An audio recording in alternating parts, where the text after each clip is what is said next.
जो हमेशा बुलडोजर की चालू करके रखते हैं, क्या उस मंत्री के घर पे बुलडोजर जाएगा जिसने बहुजन समाज के सभासद का अपमान किया है? क्या ये वही बुलडोजर एसडीएम के घर की ऑफिस को तोड़ेगा कि जिस एसडीएम या जिस अधिकारी की वजह से उस किसान की जान चली गई? तो जीरो टॉलरेंस इसलिए नारा दे रहे हैं जिससे हमारा गरीब समझ ही नहीं पाए। गरीब समझ रहा है जाने कौन सा फैसला ले रहे हैं जीरो टॉलरेंस से। देश में इस साल लोकसभा चुनाव होने वाले हैं। ऐसे में सभी सियासी दलों ने कमर कसनी शुरू कर दी है। इसी बीच सपा मुखिया अखिलेश यादव चुनाव से पहले सपा की जमीन को मजबूत करने के लिए जिलों का दौरा करना शुरू कर चुके हैं और लोकसभा चुनाव को लेकर रणनीति बनानी भी तेज कर दी है। इसी बीच आज अखिलेश यादव पूर्वांचल के बलिया के दौरे पर है, जहां वो पार्टी के पदाधिकारियों से मिलेंगे और आने वाले लोकसभा चुनाव को लेकर रणनीति बनाकर जीत का मंत्र देंगे। इससे पहले अखिलेश यादव दिवंगत राजमंगल यादव के घर पहुंचे, जहां उन्होंने श्रद्धांजलि दी। इस दौरान अखिलेश यादव ने मीडिया से बात करते हुए भाजपा सरकार को निशाने पर लेते हुए कहा कि अग्निवीर जैसी व्यवस्था से कभी भी किसी देश की सुरक्षा उतनी मजबूत नहीं हो सकती जितनी मजबूती से होनी चाहिए। आज सीमाओं का सवाल है, बेरोजगारी का सवाल है, महंगाई का सवाल है। देखिए अखिलेश यादव ने और क्या कुछ कहा। समय जरूर है, दुख का समय जरूर है और अभी बहुत दिन नहीं हुए राजमंगल के गए हुए, लेकिन जिस समय पार्टी की बैठक हुई उस समय हमारी पार्टी के नेता और राजमंगल और तमाम लोगों ने यही कहा कि इस बार पार्टी को जिता करके भेजेंगे। जहां जहां बलिया के लोगों की जिम्मेदारी होगी उन लोकसभाओं को जिताने का काम करेंगे। जहां तक गठबंधन का सवाल है, गठबंधन में पूरी जिम्मेदारी के साथ समाजवादी पार्टी साथ है। गठबंधन में किसको कहां लड़ने का मौका मिलेगा बहुत जल्दी आपको जानकारी मिल जाएगी। एक बात तो साफ है, न केवल उत्तर प्रदेश बल्कि देश की जनता भारतीय जनता पार्टी को हटाना चाहती है। विकसित भारत का नारा देकर के गांव-गांव वैन या गाड़ियां पहुंचा करके प्रधानों से उनके बजट का हिस्सा काट करके आप विकसित भारत का सपना पूरा नहीं कर सकते। जो आपके घोषणा पत्र रहे, जो आपने संकल्प जनता के बीच में रखे, वो आखिरकार आधे अधूरे क्यों हैं? अगर विकसित भारत बने, क्या हमारे किसान की आय दोगुनी नहीं होगी?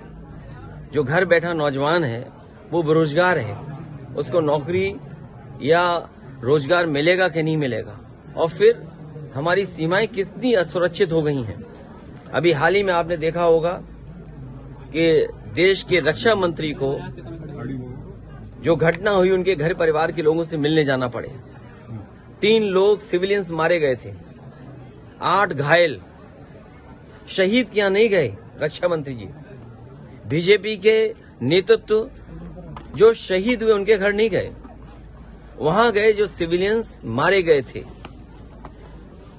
सरकार की कमी या उस समय जो फैसले लिए उसकी कमी, लेकिन अग्निवीर जैसी व्यवस्था से कभी भी देश की सुरक्षा उतनी मजबूती से नहीं हो सकती है जितनी मजबूती से होनी चाहिए। तो सीमाओं का सवाल है, बेरोजगारी का सवाल है, महंगाई का सवाल है, और जो बड़े बड़े सपने दिखाए थे इन्वेस्टमेंट मीट के, आपके बलिया में चुनाव आ गया है तो हो सकता है सपना दिखा रहे हों लेकिन जमीन पर कुछ नहीं पहुंचा होगा।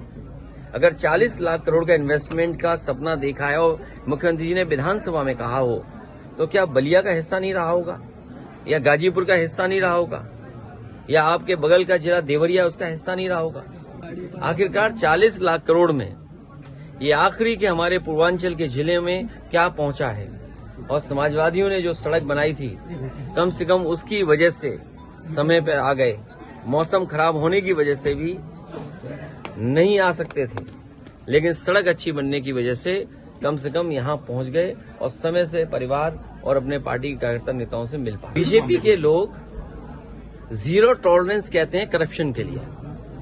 ये जीरो टॉलरेंस उनका जीरो हो गया है और जब एसडीएम और अधिकारियों के कार्यालय न्याय नहीं दे रहे हैं तो मजबूरी में उसको आत्महत्या का रास्ता अपनाना पड़ा। अगर कोई दोषी है उसके लिए तो वो भारतीय जनता पार्टी की सरकार के लोगों, और केवल मेरठ में एक किसान की आत्महत्या का सवाल नहीं है, उसके साथ साथ एक दलित और पिछड़े वर्ग के लोगों की किस तरह पिटाई की गई, एक बहुजन समाज के सभासद की किस तरह मंत्री ने और विधायक ने पिटाई की।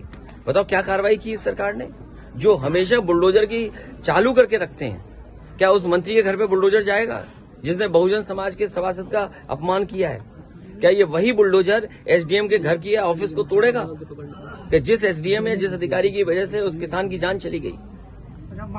तो जीरो टॉलरेंस इसलिए नारा दे रहे हैं जिससे हमारा गरीब समझ ही नहीं पाए। गरीब समझना न जाने कौन सा फैसला ले ले रहे हैं जीरो टॉलरेंस से। इन्होंने कहा जीरो टॉलरेंस हमारा करप्शन के लिए है।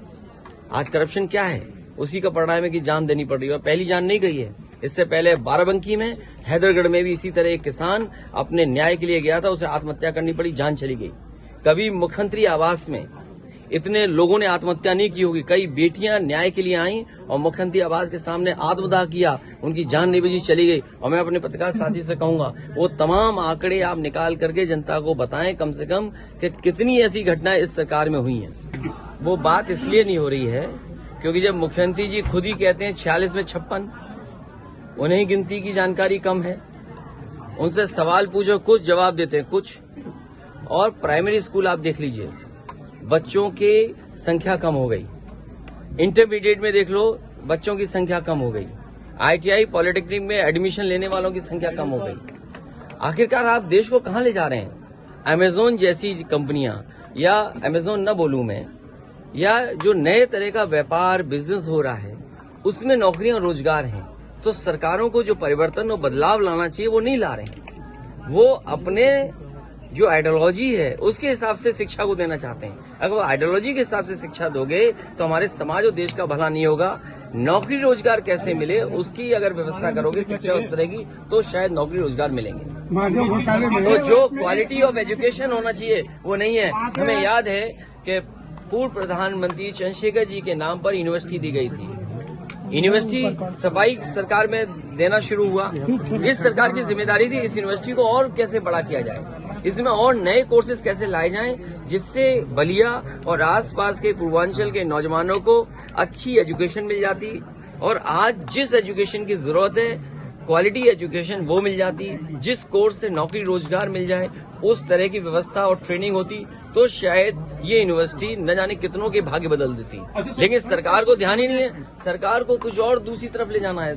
तो अखिलेश यादव लोकसभा चुनाव से पहले काफी आक्रामक नजर आ रहे हैं और भाजपा को घेरने का कोई मौका नहीं छोड़ रहे हैं। तो देखना होगा चुनाव में क्या कुछ होता है।